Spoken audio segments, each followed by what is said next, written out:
this context of environmental justice is a very special one. And I would like you to give us idea, what does this really mean? Is it the justice for only the environment?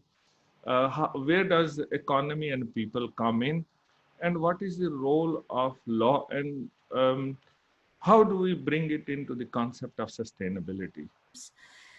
Environmental justice has, in some ways been the very origins of the environmental movement, because it arose out of a concern that there was a deep-seated inequity in how environment was valued in decisions.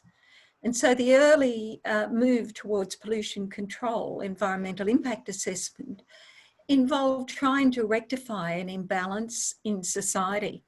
At the same time, from the 1960s and in many other places around the world, often into the 1970s and 80s, there was an increased concern about social inequities and the importance of the democracy movement to environmental decision-making.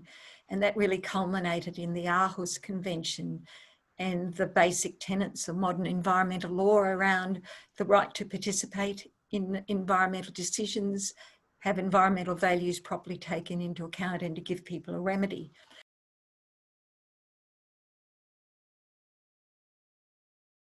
What kind of scientific data is being collected, and how it helps with the big challenges for biosphere reserves as the models for sustainable development?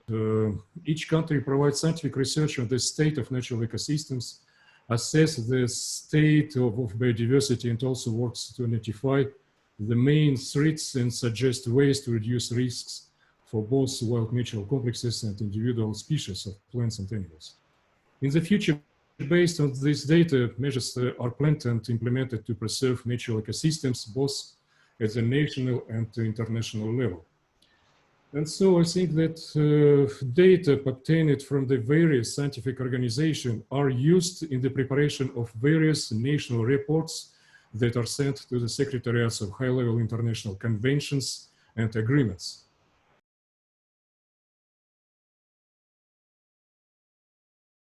So we have learned from Donna today the just sustainability concept, which really is to make sure the social, economic, environmental aspects come together, and there is a proper recognition of the indigenous knowledge.